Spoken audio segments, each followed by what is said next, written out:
are back. I'm your host, Barry Waxler, here with the always lovely and talented Andrea Kay. Why, thank you. See, that's your method of blushing, okay, instead of all the stuff that I go through.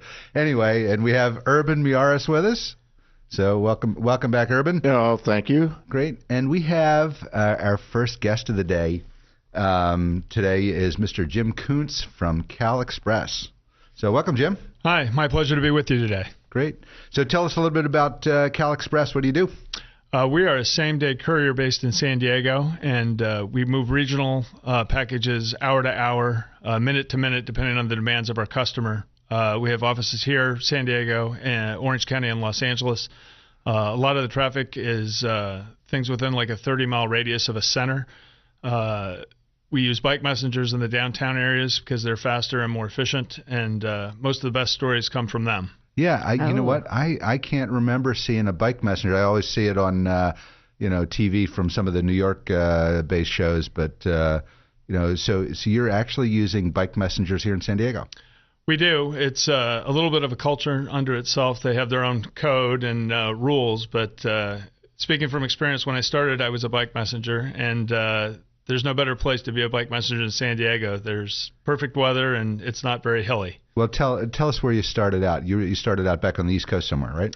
I did. I was fortunate enough to attend Duke University, and from there I was able to get a job with the federal government in Washington, D.C., and came to San Diego with the presidential campaign way back in 1988, and decided that California was more suited to my personal taste than the humidity of Washington, and decided to make a go of it. And I was lucky enough to meet a friend and later a business partner who I was able to launch CalExpress with in 1988.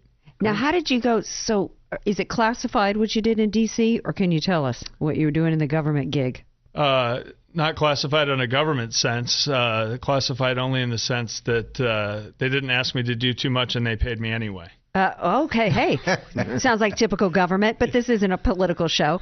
Now, how did you transition? That sounds like South Philadelphia. Yeah. So why get into the messenger business? I mean, you come from Duke, you've got a degree, you've done work in Washington, so many different industries here in San Diego. Why this one? We were trying to do something on our own, and it was something that allowed us to do it with very limited startup capital. It didn't require anything really other than a phone, and back then there weren't cell phones, so we used pagers. And like I said, I used a bicycle, and it was just my manpower was what fueled it. And then in the beginning, we were only obviously in San Diego, so we didn't have inter-office, overhead or things like that. But as our customers liked the services we provided, we grew with them. Most of our customers were primarily law firms, and some of them expanded, and they asked us to expand with them to other markets. Mm-hmm. There was already existing competition at the time when you started your business. How did you find a competitive advantage over some of the other firms here in town? The bike messenger was an innovation that we brought by necessity, but the reality once we got started was I was able to have FaceTime with the people who were our customers, and I was the kind of person who I wanted to try harder. It allowed me to be much faster because I wasn't trying to park at other complexes, and we also discovered that we needed something to separate ourselves from our competitors, like you mentioned. And we gave a flower, specifically a rose, that we purchased from a grower in Encinitas. So if a secretary used our company, I would bring a flower to her when I picked it up. Oh, I love you should that. see Andrea's face on that one. That's genius. That's great. Too many today in business with technology hide behind your emails and their social media and all. Face to face is still the key. And you know what? Good old-fashioned woo. Bringing the charm and being a gentleman to the people in the business. That's genius. And it had a unintended consequence or a positive side effect for us is lots of dates. Well, I wish, but the secretaries obviously would talk amongst themselves, and they would say, "Oh, where did you get the flower?" And they would say, "Oh, I use CalExpress." And they would ride down the elevator at the end of the day, and they'd take their flower home, and other people would see them in the elevator, and they would say, "Oh, how did you get the flower?" And so building by building, people would call us unsolicited, which really helped our business grow. Wow. Yeah, what's the biggest challenge you have doing business in San Diego? I like to say that San Diego is the best place to do business, so I don't view it as a challenge. Employee retention has never been a problem for us because people like their job. The biggest challenge I have day to day is just meeting our customers' needs, but that is not specific to San Diego. Like I don't have to compete with. I mean, everybody has traffic, but because everyone experiences it, they're sympathetic to. They know how long it takes to get place to place. I would say getting new customers without having a specific marketing is probably the challenge I face, but that's more of a operational shortcoming on my end than a challenge that we face. Specifically, the industry is changing though. Yeah, the one thing that I noticed that I don't think we've talked about yet is what really makes you different from some of the big firms out there, the Federal Expresses and the UPSs and what have you, is they're all overnight service. You're a same-day delivery service. Is that correct? Right. We try and fill a different niche. We couldn't possibly have the volume or the margins to compete with FedEx and UPS and even the Postal Service. So our customers are trying to get things done, like I said, minute to minute, hour to hour, and it's really a service that it doesn't lend itself to big players. You have to be a regional base. Yeah, your model is about being available in the moment for somebody who, and the legal industry is just really the perfect, industry for your services. When did you get to the point where you said, okay, I've grown it enough in San Diego, I've got enough, because the legal industry has changed so much here in San Diego. When did you get to the point where you said, okay, now I got to take it to OC in LA?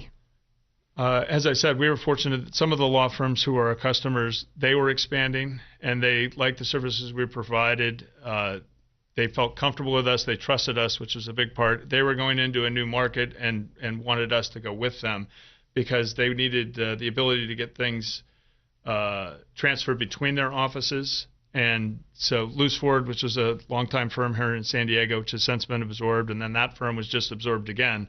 But back in the day, they expanded to Orange County and Los Angeles and asked us to move with them. Mm-hmm. How much has the electronic media, really affected your business? Well, any technology is a blessing and a curse. Technology allows us to be very efficient in what we do, but at the same time, it has taken away the fundamental aspect of what we're trying to do, which is get information from point A to point B. So now court filing specifically, a lot of them are moving to electronic filing, which eliminates the need for messengers entirely. So we're trying to adapt to that. The whole industry is, shrinking as a result of this. But as I tell people, it's something that CalExpress is doing. It's progress, and we need to embrace it and just find other people that need same-day things brought to them from A to B. Great. You're listening to Close Up on San Diego Business. Here on KCBQ, streaming live at AM1170, theanswer.com. Give us a tweet at CloseUpSD, email me at barry@closeupsandiego.com, or find our page on Facebook.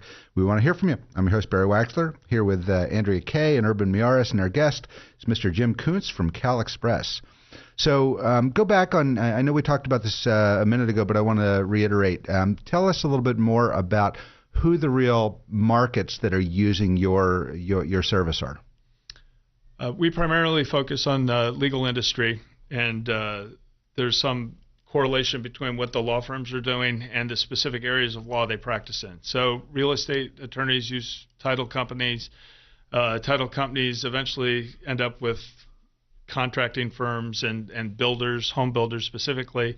We do moves for even corporate clients, like the shopping mall will send plans or exhibits from one of their malls to another, and they need to move them right away sometimes. Manufacturing people, there's not a lot in San Diego, but occasionally they don't want to send their own person. They need something taken from one of their facilities to another instantaneously. But the bulk of our business is law firms, both from one to another, and sometimes it's adverse. So we do process serving and things that have to get there that people don't necessarily want, but that must be a special part of your crew to do to serve papers on people. Yeah, the bulk of it is not very exciting. It's just insurance companies and banks, et cetera. But the family law and things where homeowner disputes, sometimes those are more interesting. Yeah, interesting. Speaking of interesting, being a bike messenger, I mean, there have been reality shows done about bike messengers, and you started as one. You got an interesting story about something that happened when you were a bike messenger? Ever have anybody open a car door on you? I was fortunate to have escaped injury, but as we've expanded, at one point we had 10 bike messengers. So most of the stories focus on their competition within themselves. They would, race to get to the courthouse between each other, or we've never had a serious injury. People have opened car doors. We had somebody go over someone's hood. Yeah, wow. It happens. But like I said, fortunately, no one has ever been seriously hurt. But bikes are inherently invisible to car drivers, especially more so now that everyone's texting and talking on their cell phones. So I try to emphasize safety, and speed is a crucial component of our business, but we never put it ahead of someone's safety. Mm-hmm. Interesting. Well, we're starting to run a little bit short on time. Tell our listeners how they find out more about CalExpress. The easiest thing to do is they can get an overview at calexpress.com, or if they have need for a same-day delivery, we would love to make it happen for them, and our phone number is 619-685-1122. Yeah. Great. Any plans to go outside from maybe continuing up the coast, like maybe San Francisco or any of the other areas? Not at this time. As we talked earlier, the industry itself is very geared to being region-specific. Okay. It doesn't. There's no advantages to expanding really further than you can drive in a 4-hour period. Yeah. You still delivering roses? I wish I did. The flower growers went away, and at some point the scale became too large. I still have thorns. You still have thorns in my fingers from getting the roses set up back when we started, but I miss those days. Yeah, I miss it too, because I served the legal industry for years at Xerox, and then I did outsourcing for companies like PBMS, and my thing was pastries. See, you delivered roses to the ladies, and I delivered pastries to the men. How did you ever get the pastries out there without eating them on the way? Well, because that was I had my supply of pastries, and then I had what I delivered there to the firm. Because the legal administrators primarily. Andrea always orders the baker's dozen and delivers 12. Exactly. There we go. Sarah knows me. Yeah. All right. Anyway, well, thanks for being with us, Jim. Like I said, it's my pleasure. Great. Thank you all.